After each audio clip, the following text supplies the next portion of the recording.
মৌলিক গুণনীয়কের সাহায্যে বর্গমূল নির্ণয় সমাধান করে দেখাবো।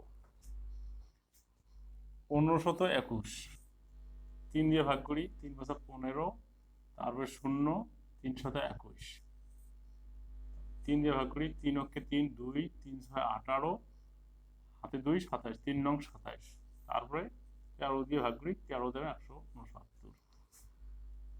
এখানে 1521 সমান 3 গুণন 3 গুণন 13 গুণন 13,